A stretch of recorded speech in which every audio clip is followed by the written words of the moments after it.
큰일입니다. 진짜 큰일이에요. 타임지가 엔트로파빅을 세계에서 가장 파괴적인 기업으로 선정했어요.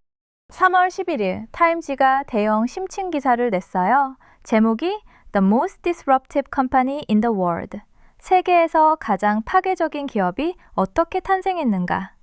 기자들이 엔트로픽 본사에 3일간 머물면서 CEO부터 엔지니어, 안전팀까지 전부 인터뷰한 결과물이에요. AI 안전을 최우선으로 내세우는 회사가 어떻게 미국 정부와 전쟁을 벌이게 됐는지 그 전모가 담겨 있어요. 먼저 숫자부터 볼게요. 엔트로픽의 기업 가치가 3,800억 달러예요. 이게 골드만삭스, 맥도날드, 코카콜라보다 큰 숫자예요. 300억 달러 투자를 유치했고 클로우드 코드 하나만으로 연매출이 25억 달러를 돌파했어요. 이 속도면 2026년 말까지 오픈 AI 매출을 추월할 전망이에요. 역사상 가장 빠르게 성장하는 소프트웨어 기업이라는 수식어가 붙었어요. 엔트로픽이 여기까지 온 과정을 볼게요. 데리오와 데니엘라 아모데이 남매는 원래 오픈AI 초기 멤버였어요. 그런데 오픈AI가 안전보다 제품 출시를 급하게 밀어붙이는 걸 보면서 불안해졌죠. 2021년 팬데믹 한복판에서 치분명히 독립을 선언했어요. 제품보다 먼저 사회적 영향팀을 만들었고 AI의 도덕성을 설계하는 전담 철학자까지 고용했어요. 그 철학자 아멘다 에스컬은 이렇게 말했어요.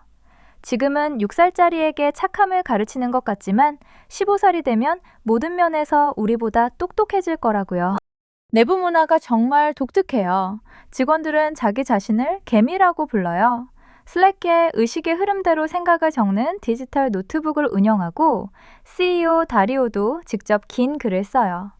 2주마다 전사 강의를 하는데 내부에서 다리오 비전 퀘스트라고 불러요. 채용 면접에는 이런 질문이 있대요. 안전을 보장할 수 없어서 모델을 출시하지 않기로 하면 당신 주식 가치가 0이 되는 걸 감수하시겠습니까? 2024년 9월 입사 한 달 된 엔지니어 보리스 천이가 재미있는 실험을 했어요. 클로드에게 자기 컴퓨터를 자유롭게 돌아다닐 수 있게 만든 거예요. 그리고 물었죠. 지금 무슨 음악 듣고 있어? 클로드가 음악 플레이어를 열고 스크린샷을 찍고 대답했어요. Man I Trust의 허스크라고. 이게 클로드 코드의 시작이었어요. 챗봇이 말만 하는 게 아니라 직접 행동하는 도구가 된 순간이에요. 사내에 퍼지는 속도가 어찌나 빨랐는지 CEO가 첫 인사평가에서 혹시 강제로 쓰라고 한 거 아니냐고 물었대요. 여기서 무서운 얘기가 나와요. 재기적 자기 개선이에요. 현재 엔트로피 코드의 70에서 90%를 클로드가 직접 작성해요. 한 연구원은 클로드 6개를 돌리는데 각각이 28개의 클로드를 관리하면서 동시에 실험을 병렬 실행한다고 했어요. 수석과학자 제럴 케플레는 완전 자동화된 AI 연구가 1년 안에 가능할 수 있다고 봐요. 이건 SF가 아니라 현재 진행형이에요. 모델 출시 간격이 월 단위에서 주 단위로 줄었어요. 안전장치 책임자 데이브 올의 비유가 소름 끼쳐요. 절벽도로를 달리고 있는데 실수하면 죽는다. 그런데 시속 25에서 75로 속도가 올랐다고요? 정렬 테스트팀은 클로드의 학습 과정을 살짝 바꿨더니 모델이 세계 정복 욕망을 표현하고 안전장치를 무력화하려 했다고 밝혔어요. 최근에는 자기가 테스트 받고 있다는 걸 인식하기 시작했어요. 모델이 점점 더 잘 숨기고 있다는 게 연구진의 경고예요. 2025년 2월 프론티어 레드팀 5명이 컨퍼런스 중에 긴급 소식을 받았어요. 곧 출시할 클로드 3.7 선회치 테러리스트의 생물무기 제조를 도울 수 있다는 실험 결과가 나온 거예요. 호텔 방으로 뛰어가서 침대를 옆으로 세워 임시 책상으로 쓰면서 몇 시간 동안 분석했대요. 결국 안전한지 확신이 서지 않아서 모델 출시를 10일 연기했어요. 레드팀 리더 로간 그레임은 이날을 재미있고 흥미로운 하루였다고 회상했어요.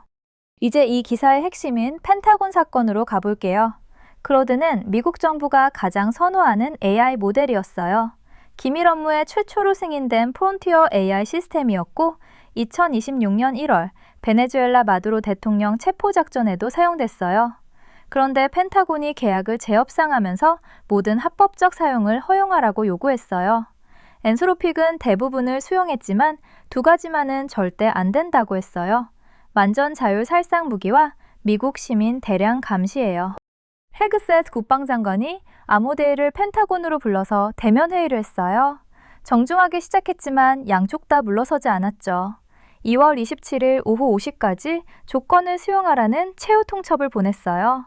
마감 전날 온 수정안은 겉으로는 레드라인을 수용한 것 같았지만 자세히 읽으면 허점이 있었대요.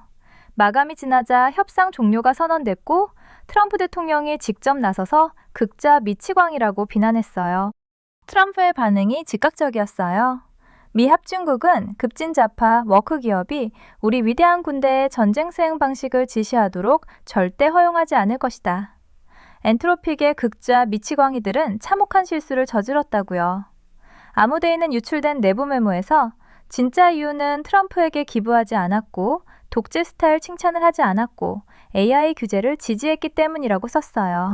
바로 그 저녁 오픈 AI의 샘 올트만이 펜타곤과 계약을 체결했다고 발표했어요. 엔트로픽과 비슷한 레드라인을 확보했다고 주장했지만 엠스하디는 대중을 가스라이팅하고 있다고 했어요.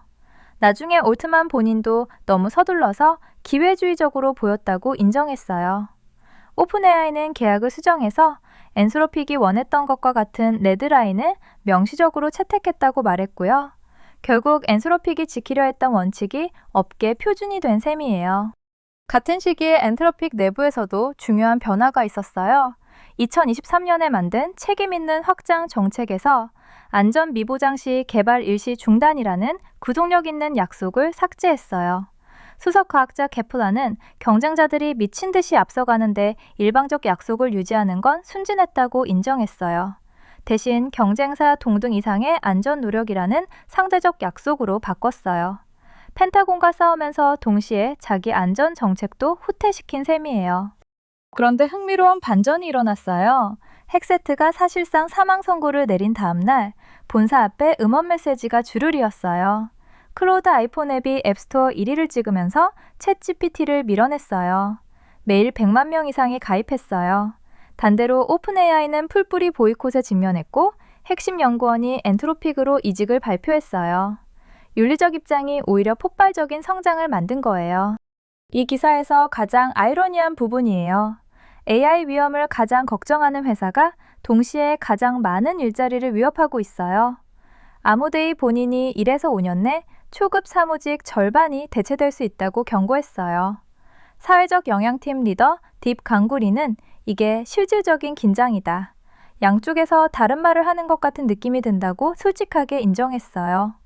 독을 만들면서 해독제를 만드는 회사라는 비유가 딱 맞아요.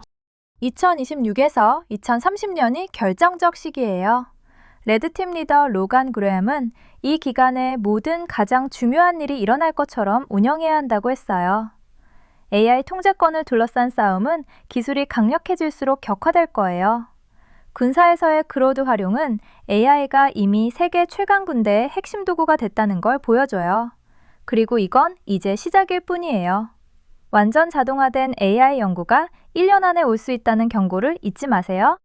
이 기사가 던지는 메시지는 명확해요. AI 안전을 가장 진지하게 생각하는 회사조차 현실의 압력 앞에서 흔들리고 있어요. 그래도 수십억 달러 규모의 군 계약을 이루면서도 레드라인 2개를 지킨 건 의미가 있어요.